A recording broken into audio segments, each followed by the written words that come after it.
Hi everyone, it's Jaya here from Epicenter Healing. Welcome back to our channel.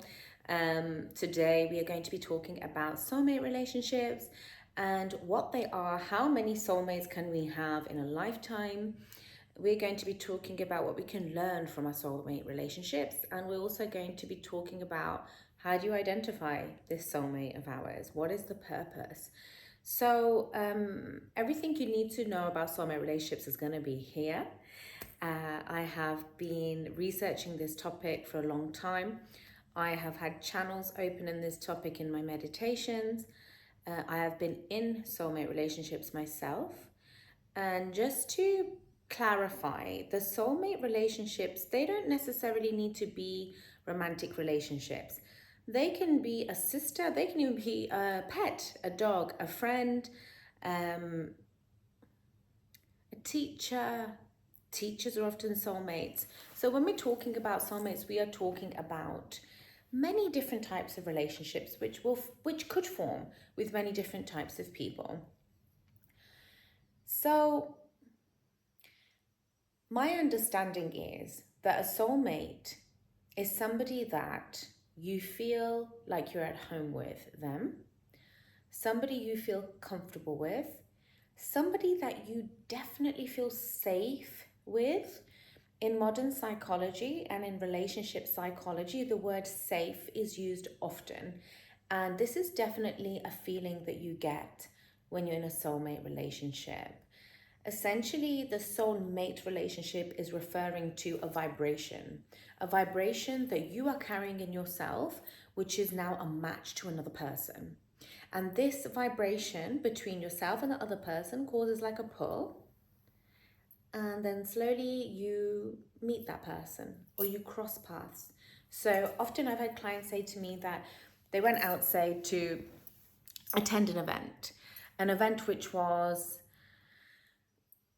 completely different to what actually happened, right? So they're like, I went to attend this event, but then this happened to me and I met this person, and then that led on to something else happening in my life. And that's exactly how the soulmate relationships do work. They just happen. They happen quite effortlessly, and they can lead you on another path. So this way, how we meet soulmates, or it could be like, you're in a room with 50 people and you identify with one of them. One of them you're drawn to, they are drawn to you. That would be another example of a soulmate relationship. And that's how you would identify the feeling. What does it mean? Now, the opposite to this would be you feel horrible around somebody, or you just feel sick, so like physically nauseous. I've had people say to me they actually get physical symptoms when they're around somebody of a completely different vibration. Or other terms that we can use are like negative energy, people who carry negative vibes, these sorts of things. But all it really means is you are not in alignment with those people, or you're not in the same soul groups, and you're just really on different journeys. And I think that's the best way to put the people who are not your soul mates or your soul connections. So that's how the feeling is around how when we identify a soulmate. That's how we start to use our discernment of, okay, I'm speaking to this person. How does it feel? That's when we start to train our intuition as well. So I've got a video on the channel about how to train your intuition, how to use your intuition. Please take a look at that. It will help you. It'll help you to use your gut and help you to use yourself when you are creating your life and directing your life. Ultimately, here at Epicenter, the whole goal is for us to get you unstuck, whichever stage of your journey you're at. If you would like to book a session with us, you can do at www.epicenterhealing.com. It will be in the description box below as well. And we would be happy to help you. Ultimately, one of the questions I did get asked, which I would like to put out here, is that if you do book a session with us, I would love for you to come in with a commitment. So the commitment is that you are committing to yourself, and that is it. The affirmation will be, I'm committing to myself. And yes, that's the only thing that I would ask, because that's the first stage before we start one-to-one sessions, is that self-commitment. And the bits that I add in, or if you book a session with Mukesh, he is also the co-creator of Epicenter Healing. If you book a session with him, he will also expect the same. You take responsibility for the space that you're at, and you take the commitment that we're doing this session. And after this session, we are going to incorporate everything that we've learned either with myself, Mukesh, and we're going to implement those strategies over the coming weeks. And that's all I would ask from you. If you don't want to book a session with us, that's also fine. There's going to be content released here again and again and again. We have so many videos that you can have a look at, and whatever you feel a thread of pull to, that video is for you. So have a look through the shorts as well. Often they can create quick change in consciousness. So back to our soulmates and identifying them. From an energy perspective, everything on this planet that happens to us does not happen for no reason. It doesn't happen out of a random incident. It's not happening because we live in some chaotic world. I am a scientist. I've studied science throughout my formal education, up to masters in science here in London at UCL, and I studied molecular biology, and over the years I've studied and done so many exams now. I really understand the science that combines with our energy systems. And as my later years came in, my spirituality grew. The way I felt about myself, it changed. The way I felt about other human beings, that also changed. And that has now led to this stage where with Epicenter, we're doing a lot of healing work, which incorporates all of these different energy worlds, say. So science and formal education, it's an energy world. And it's a very, very valid world. And so is spirituality and oneness and the unseen. So the soulmate connections very much run on the energetic laws that we sit in this universe. So the soulmate connection does not happen for no reason. The soulmate connection happens for a very big purpose. The grandest purpose why we are here is to better humanity. The fact that we have come through as a human being and we're experiencing these soulmate connections, we're here to better humanity. We're here to leave a legacy. Everybody is here to leave a legacy, and the legacy isn't money. The legacy isn't career. The legacy isn't how significant you are. The legacy is, what did you leave as an imprint or as an energy or as a thought to somebody? You know, are you the person where when people say your name, they're like, I absolutely love that person. They make me feel so empowered. They make me feel like life is worth living. Or are you the person that is reliving the past trauma and the past events of, this happened to me, my mum was like this to me, my dad was like this to me. We all have trauma, but it's on varying levels, and can go into that. It's to do with karma and all these other things. We can go into that into another video, but it all ties in to how we pull in these soulmate relationships, right? Because everything we are is everything we pull in. So the more work that we do on ourselves, the different types of relationships we pull in. We pull in a different type of soulmate relationship. We pull in the energy that we are. Sometimes there's like a stopgap between what we are and what we're trying to become. I've actually witnessed this many times where somebody has changed, but they're still attracting to them what they attracted before, or they're feeling the way they used to feel before.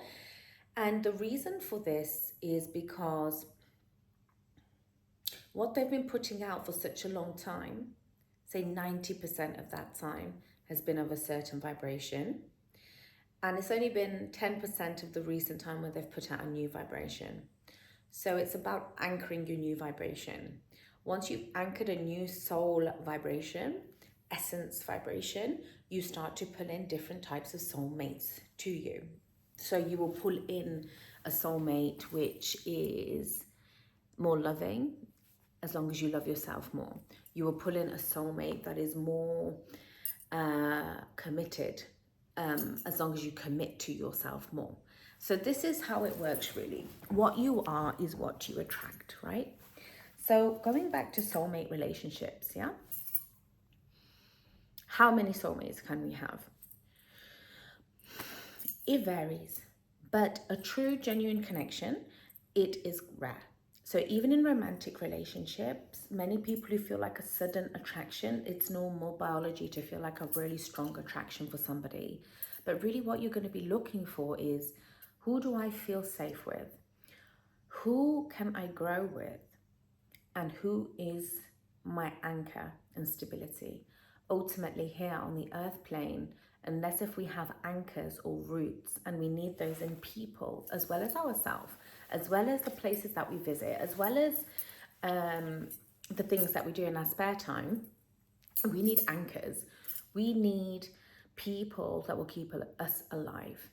And the only way that we can identify those people is if we spend time researching. So say like listening to our videos here on Epicenter Healing, or listening to other people's material, or reading, whatever you feel drawn to that's going to create a break in any of the bad habits or the bad cycles that you've been replaying again and again and again. It's not your fault, it's no one's fault. It's all to do with consciousness. There is a video on here that I've released, which is how to increase your consciousness.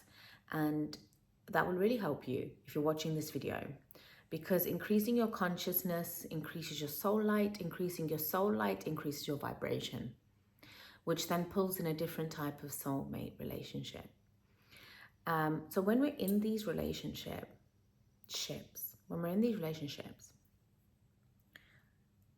we have a duty of care to ourselves, and we also have a duty of care to that person.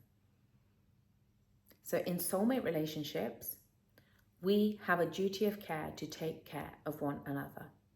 And this is also the humanitarian thread, that it is our duty as humanity to take care of one another. There are some anomalies in this. Obviously, I can understand people might say, well, what about people who are in prison, or people who have committed really horrible acts or crimes? And I completely understand that. There is a lot of healing to do there.